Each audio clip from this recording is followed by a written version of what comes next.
gustaría distinguir lo que es la programación como actividad del docente, del profesor, de los productos de esa actividad, que son habitualmente documentos, varios, documentos a veces de carácter institucional y a veces más de uso personal del docente, esquemas, planificaciones, programas. A veces programamos sin que haya un producto, un documento institucional. Igualmente estamos programando en el sentido de anticiparnos, de concebir una estrategia de enseñanza. Programar entonces en un sentido genérico es concebir, ¿no?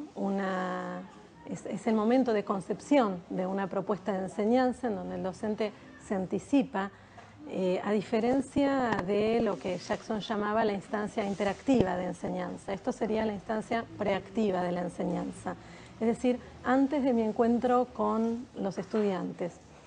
Como toda práctica, o sea, insisto en que programar es una actividad práctica y esto quiere decir que involucra tanto una serie de actividades que lleva a cabo el docente, consultar recursos, hablar con otros, hacer borradores, hacer revisiones, que es actividad que se lleva a cabo en un tiempo y en un espacio determinado, pero también involucra una serie de representaciones, ¿no? de imágenes que se entrecruzan en el momento de la programación. El docente tiene representaciones acerca de sus alumnos, acerca del contenido, acerca de la institución, de los padres, acerca de sí mismo y cómo se ve en determinada situación de enseñanza, utilizando determinada estrategia o no.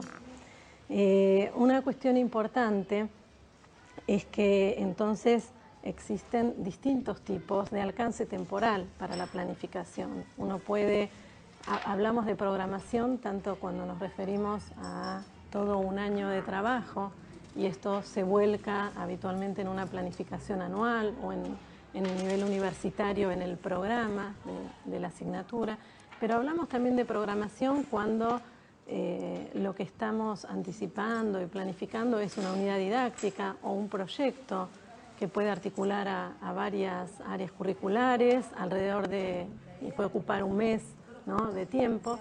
Todas estas, digamos, todas estas situaciones con distintos alcances temporales y distintos productos son situaciones de programación. Una cuestión importante a considerar, que es tema de polémica y de debate, es, bueno, hasta qué punto es posible programar, ¿no?, en una actividad como es la enseñanza, plena de incertidumbres, plena de emergentes, de situaciones a veces indeterminadas. Este es un asunto, digamos, de tensión. Por un lado queremos planificar para dar racionalidad a nuestra tarea, para tener un marco de trabajo, para poder comunicarlo. Y por otro lado sabemos que eso es solo una anticipación y que esa anticipación tiene que ser flexible y tiene que estar abierta, ¿no?, a esos puntos de indeterminación e incertidumbre.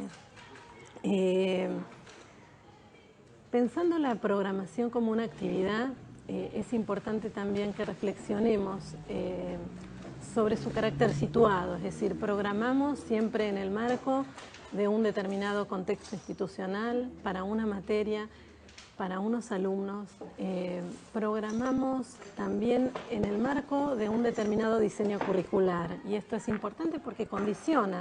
Es decir, hay diseños curriculares más abiertos, otros más prescriptivos, hay diseños curriculares por áreas, con mayores o menores grados de integración, y todo esto condiciona la actividad de programación sin duda.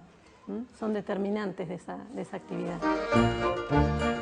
Bueno, cuando uno piensa en qué decisiones es necesario tomar al programar, evidentemente volvemos un poco a la pregunta de hasta qué punto es posible programar, teniendo en cuenta que la programación nunca puede ser un modelo detallado de la práctica, sino que es más bien una hipótesis de trabajo, ¿no?, un marco que uno establece para organizar una actividad que es compleja,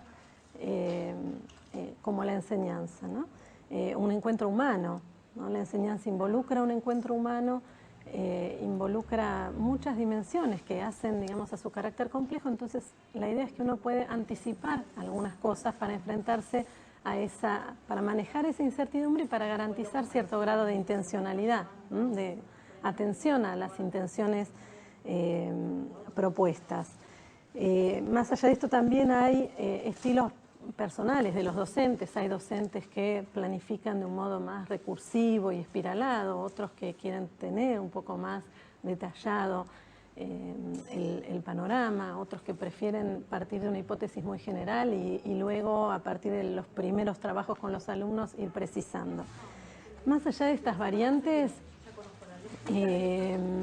¿cuáles serían algunas preguntas, ¿no? Algunas decisiones que deberían tomarse a la hora de programar?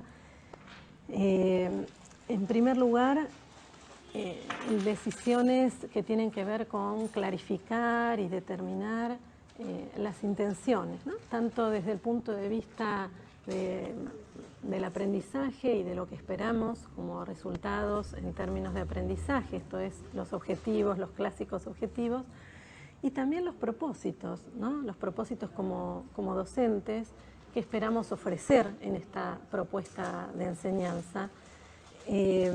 Por supuesto, reflexiones y decisiones acerca del contenido, decisiones muy cruciales y difíciles, decisiones de selección. Determinar no es solo decir qué tomo y qué dejo, sino también en qué alcances, en qué grado de profundidad, qué perspectivas, qué enfoques, qué tipo de actividades realizarán estudiantes o alumnos y docentes, y esto en estrecha relación con el tema de los contenidos, porque sabemos que también el modo en que el alumno podrá vincularse con un determinado contenido tiene bastante que ver con el tipo de actividades y de experiencias que pueda vivir, ¿no? En el aula.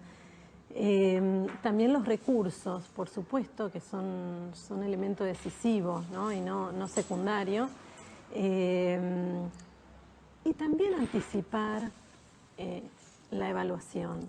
Si yo estoy programando, por ejemplo, un proyecto o una unidad didáctica y pienso la evaluación como un proceso que puede acompañar, regular, orientar tanto al aprendizaje como a la enseñanza, es decir, pienso que la evaluación no es solo sumativa, sino también diagnóstica, formativa y formadora, tengo que imaginar en qué momentos de ese proceso será necesaria una instancia de evaluación.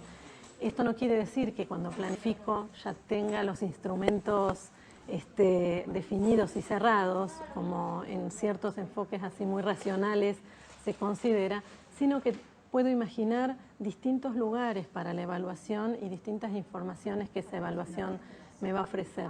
Pero lo que es más importante es que en el momento de la programación todo esto debiera pensarse de modo articulado, no como etapas que se van definiendo y cerrando, sino como instancias y dimensiones en permanente diálogo, e inclusive que cuando avanzo en tomar una decisión a propósito de las actividades y estrategias, quizás clarifico mis propósitos y mis objetivos, y pienso también al mismo tiempo en los recursos y en la evaluación, es decir, que se trata de decisiones en total interacción.